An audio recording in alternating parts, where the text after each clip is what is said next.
Ngayon, malalaman mo kung paano palitan ng audio o tunog ng inyong video na may CPR o copyright content.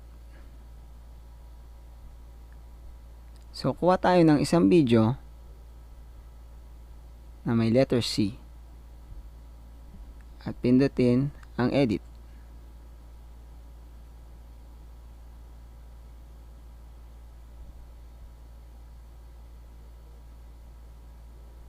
So ngayon, tignan natin kung ano oras o gaano katagal ang copyright dito. Pindutin ang copyright sa taas.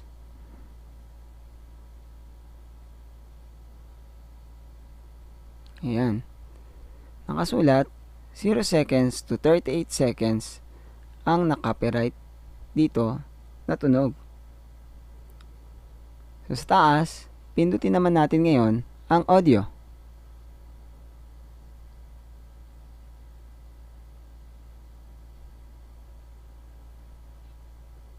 Ayan. So, pwede nyong i-mute yan guys dahil bigla na lang niyang tumutunog. Ngayon, dito sa baba, makikita nyo ang sari-saring pwede nyong pagpilian sa audio library ng YouTube. So, meron na ako napili na gusto kong gamitin para dito.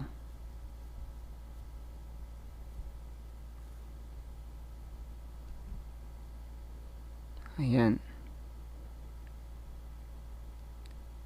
So, I will press add to video.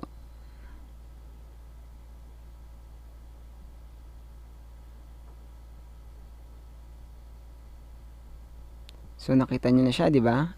Ito na siya. Ngayon, i-adjust naman natin yung bar niya kung saan segundo ang nararapat.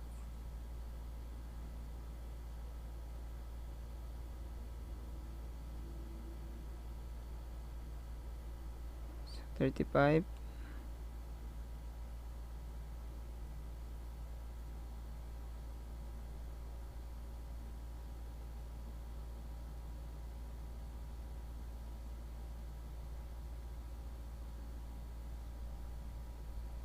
Ayan, konti na lang.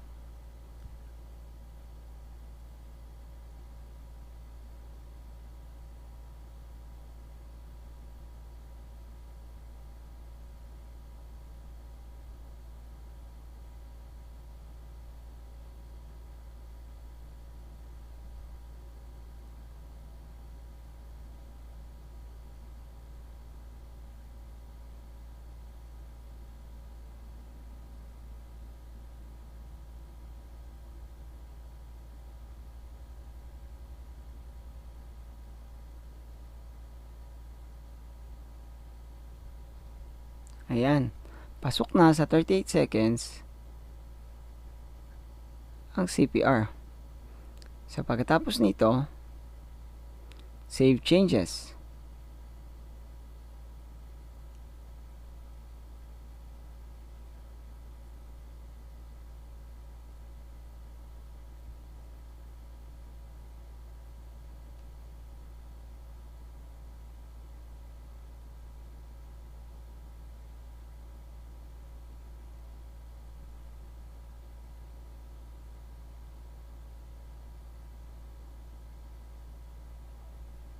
So, nag-load na siya at balikan natin yung video.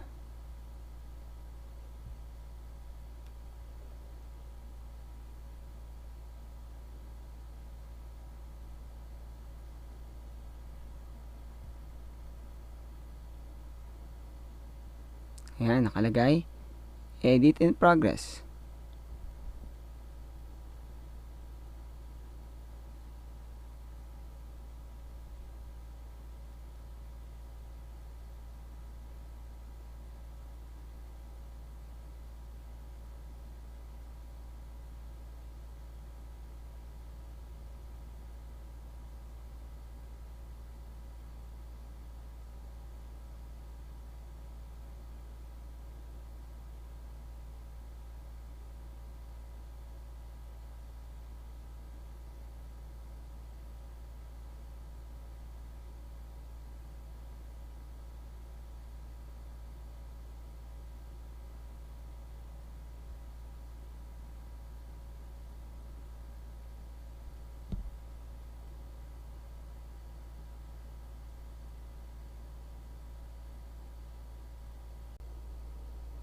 So, kinlik ko ngayon yung video na ating ini-edit.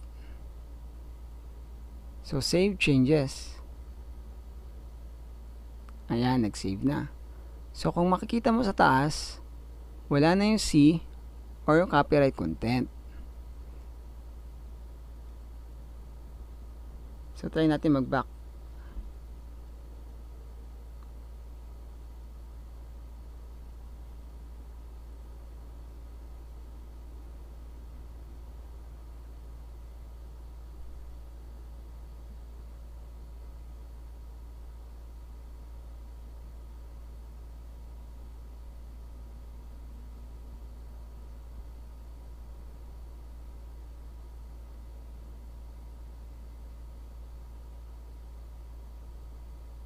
Ayan.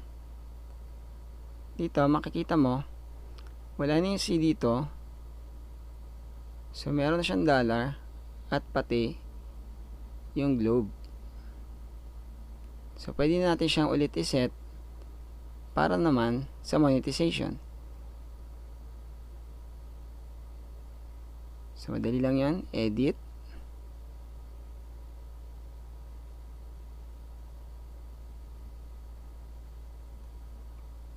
Ayan. Basic info, translations, monetization, at advanced settings. So, monetization. At i-on na rin natin. Ayan.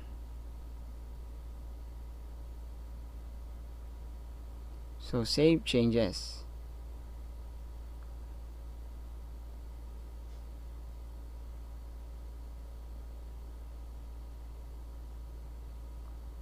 So, yan.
Balikan natin siya.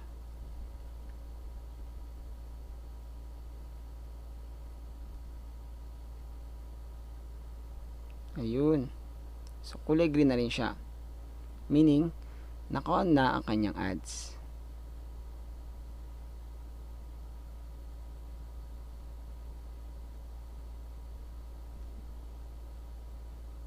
Sana may natutunan ka sa video na to ha. Don't forget to like and subscribe. Bye!